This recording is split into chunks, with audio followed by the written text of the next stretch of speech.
Welcome back to part 2 of Jesus Surely Loves Marjorie Taylor Greene.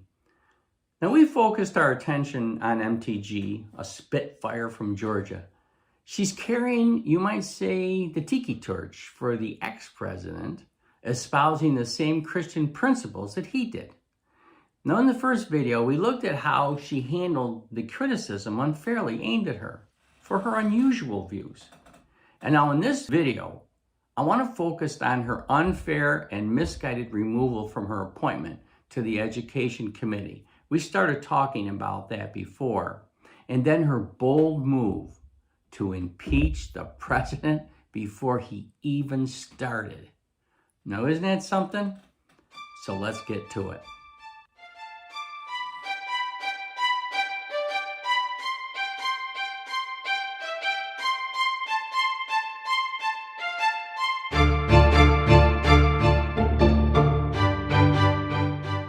As I said in the introduction, we want to first talk about the misguided move by the Democrats to remove Marjorie Taylor Greene from the Education Committee. First of all, the Democrats have already shown their incompetence by appointing competent people who had knowledge and supported the departments they were put in charge of. It's no wonder they could not see the wisdom of putting MTG on the Education Committee. They felt someone who had made anti-Semitic remarks, warned us about Muslims taking over our country, has made racial slurs, and has even admitted that there are some lazy white males who have no one to blame but themselves if they're failures. Now people are calling that prejudice. Look up the word. This great woman has put down everybody. She doesn't just pick out one group. I just don't see the prejudice in that. They're even trying to say that her beliefs about the school shootings that did not take place does not make her a good committee member. It is people like her who should be on the committee. This is the kind of questioning mind we're supposedly trying to develop on our children, correct? We all talk about developing critical thinking skills. She's critical of everything and everyone, except our great ex-president. I am sure she thought that staged shootings would just encourage bad or crazy people that certainly got their gun legally to carry out these real shootings. She would be the type of person to make our kids safe again by arming all staff and even some students. She tried to tell that young man from Parkland, but he had crazy ideas about having some kind of gun laws to limit access to guns for maybe like mentally ill people. Here's where I'm going to ask you a question. How would you supposedly know who is crazy? You start doing that, and that's a slippery slope. You really think she doesn't care about kids? What about the fact that word got out about those pedophile rings infiltrated by Democrats, and there was the killing of the baby in that blood ritual? She got word out immediately that she believed it was true. Remember, she was allowed to believe that. Not her fault. But what did she do? She did something. These other people that'll be on the committee, they did nothing. Why? Because they said they didn't believe all those stories. Is that supporting kids? That whole thing is so upsetting.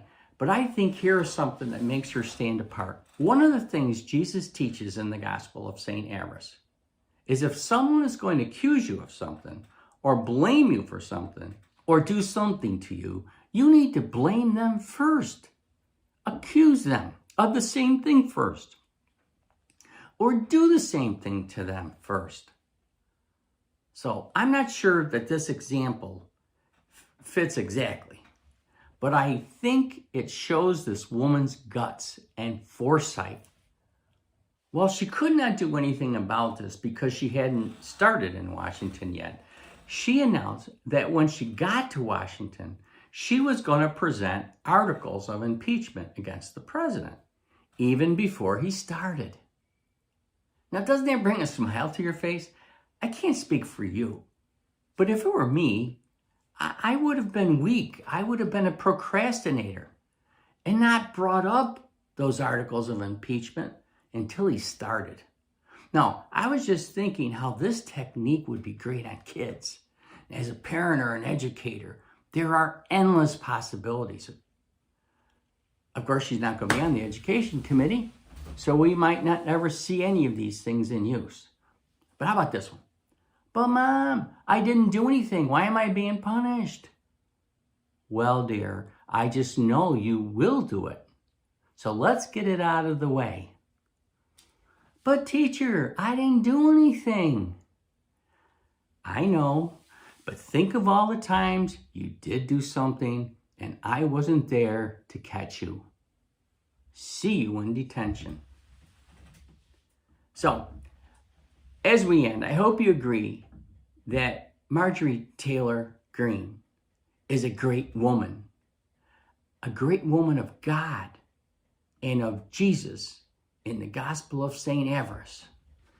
She has taught us again from this gospel.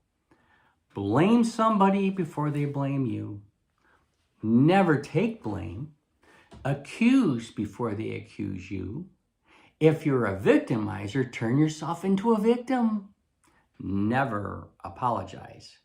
And when others are mad about what you did or said, don't feel bad about what you did or said. Feel bad that they feel that way. Remember, deny, deny, deny, and never confuse facts with truth, because the truth is what you need it to be at that moment. And let's not forget plausible deniability. Have others do your dirtiest work so that if you're ever caught, you can blame them. Looking at all those things this great American hero did in just a few days shows you can see just how much she follows the way as taught by Jesus in the Gospel of the Rich and Powerful. As she says, the reason these Washington people hate her is because she is one of us. Thank you, MTG. To know that you think that we are just like you is a proud moment. I know for me, and I know is a proud moment for everyone out there. So let's all end with a prayer for this great lady. Lord, thank you for sending us Marjorie Taylor Greene, whose faith in you is well documented by her. She does so much in your name. Despite her voice being muffled during those numerous speeches and press conferences, she continues to speak your word. Much of what she says is considered by some to be divisive, but we know that you have proven through her and your other Republican leaders that in order to bring together people, you need to separate first, and sometimes what looks like hate is really love. While some might think her versions of the truth are extreme, you have allowed her to believe those things and then disbelieve them miraculously in a moment. Continue to bless her and the rest of the new stable of young radical Republicans who have already learned your ways. As always, keep our real president safe so he may return in a few months after his impeachment trial to start his campaign. Amen. Thank you again for being with us.